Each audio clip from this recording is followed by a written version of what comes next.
News, international breaking news to local breaking news in the upstate, where a man was shot and killed in Greer. Police saying that happened around 2:15 this morning at Ollie's Tavern on Trade Street. There, officers found a man dead from at least one gunshot wound. Officials telling us the person has been detained in connection with this incident. We're told this appears to be an isolated incident. There's no threat to the public. This is an ongoing investigation. And breaking news in Greenville County, where someone was stabbed and injured. Deputies say a man was stabbed at least one time around 11:30 last night on Oak Springs Drive. They tell us the victim was taken to the hospital, where he is expected to survive. Officials say a suspect has been taken into custody. And staying in Greenville County, deputies were investigating a shooting near West Gap Creek Road and West Mulhaney Road in Greer just before 10 p.m. last night. Deputies say that victim was shot at least one time in his vehicle. He drove himself home and then called 911. After that, he was taken to the hospital. We don't know how he's doing this morning. Stay with WYFF News 4 as we learn more. Two teens in Anderson County have been arrested for detonating illegal fireworks and damaging church property. On December 22nd, deputies say they were called to Mount Pisgah Baptist Church in Easley, where they found altered fireworks burning in the parking lot, lots of tire marks, grass, asphalt damaged, along with debris consistent with an explosion. Detectives identified 18-year-old Hayden Cothran and 18-year-old Blake Yergin as suspects. This morning, they're facing felony charges. They say Cothran primarily responsible for performing burnouts in this property.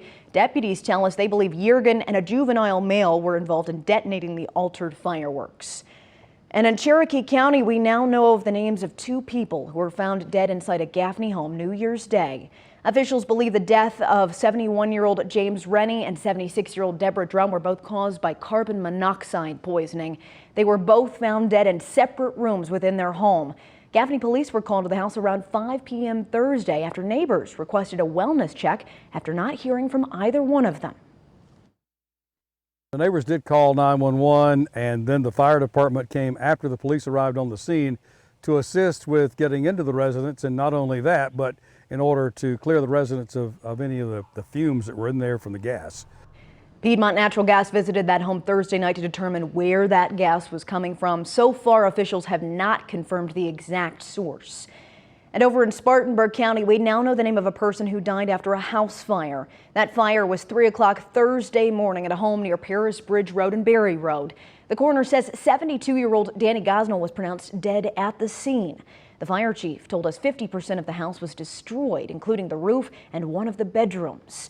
And the Greenville County coroner says a man has died several days after he was hit by a vehicle. Investigators say 63-year-old Robert Jeter was hit December 26th along Old Piedmont Highway while he was working on a vehicle on the side of the road. The coroner says Jeter died at the hospital on New Year's Eve. Friends and family of Greg Biffle are preparing for several memorial events this weekend. Here in our area, the former NASCAR driver is remembered for his work on the track and his efforts in the aftermath of Hurricane Helene. Our Nate Stanley spoke with Biffle's impact with one of the organizations he helped most. The lives that he impacted is a magnitude. It's you can't put it into numbers, just what he did, how much he did, and just how selfless he was when he was in Western North Carolina. Those are the words that organizers with the rescue squad use to explain the legacy of Greg Biffle. I would text Greg sometimes 10, 11 o'clock at night and be like, hey, I have a family in need. This is what they're in need of, and it wouldn't be 24 hours. Volunteers with the organization have been on the ground serving the most impacted families after Hurricane Helene. We had people show up, bring supplies, bring helping hands, chainsaws, whatever it might have been, as small as canned food to as big as, excavators, backhoes, tractors, whatever it may be. The retired NASCAR driver was one of the most helpful after the storm. Getting the the generators there, the food, the water. He was running his helicopter multiple times a day to the hardest hit areas, to people cut off from roads, bridges, everything that was washed away to where they literally couldn't be reached by anybody else. Biffle and his family died tragically in a December plane crash in North Carolina, leaving a legacy of selflessness. To people that know him from his racing career to his humanitarian career, the saying "be like Biff" is definitely something I think is going to have a legacy on his impact and his humanitarian efforts. But he's a guy. I think the best thing I can say about Biffle is that he always answered the call, no matter what it was. And coming up, how a group of special co-workers are helping 911 dispatchers find comfort with their difficult job. Grace?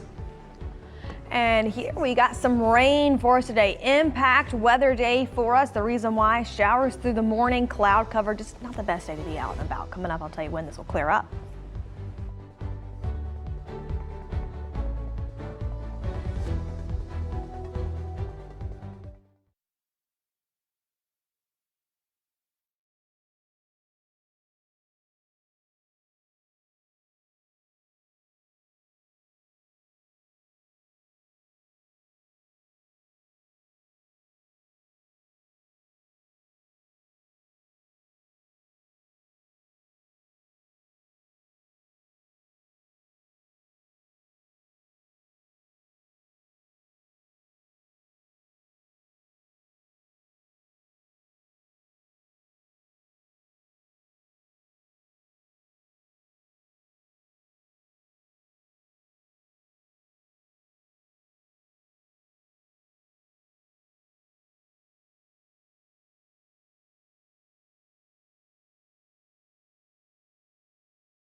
"911 dispatchers don't have a lot of slow nights, but if you are in trouble, it's their voice and quick thinking that can make all the difference.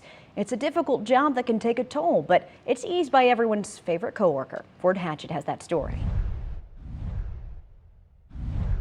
Overlooking the Phoenix skyline At night, you see the sunset, you see the sunrise in the morning. sit some of the city's most important first responders. Phoenix 911, what's the address of the emergency? You're helping citizens on their worst day, and I think that's the best part about working here. 911 operators work all hours of the day, Do you have a description of the person? listening to sometimes horrific situations. I'm able to help people in their darkest of times, And those calls can be difficult. try and make their day a little bit better by just knowing that people are on their way over there to help them. Even after they hang up, dispatchers are left to sit with the emotion of sometimes traumatic calls. Do you need police, fire, or behavioral health? Thankfully, there's one fearless employee that only sits when you ask. It's fun hearing Ellie run up and down the halls.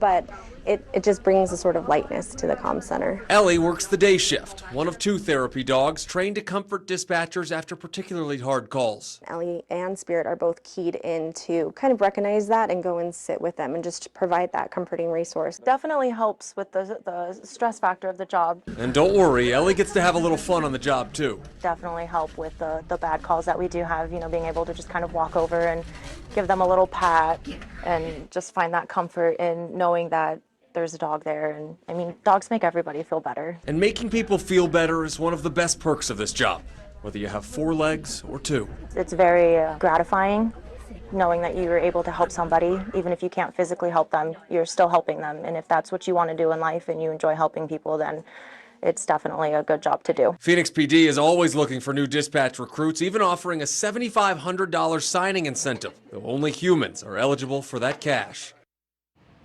That was Fort Hatchett reporting.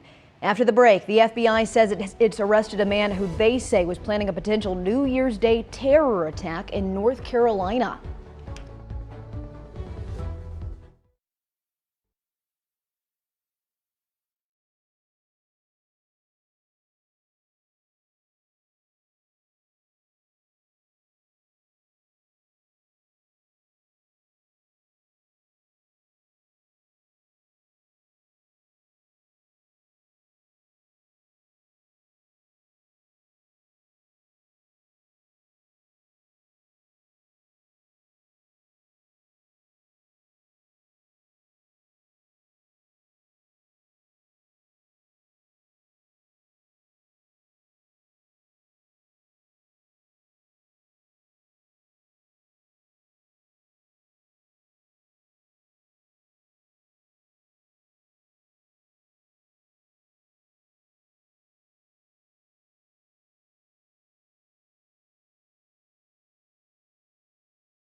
Hey, well, good Saturday morning. You just saw it there. It is a live Super Doppler 4 impact day. Let's go ahead and break it down for you. Why? As of right now, I wanted to check in on visibility with you guys just to see where we are right now, because I know we have that risk of potentially seeing some patchy fog in the area even after sunrise.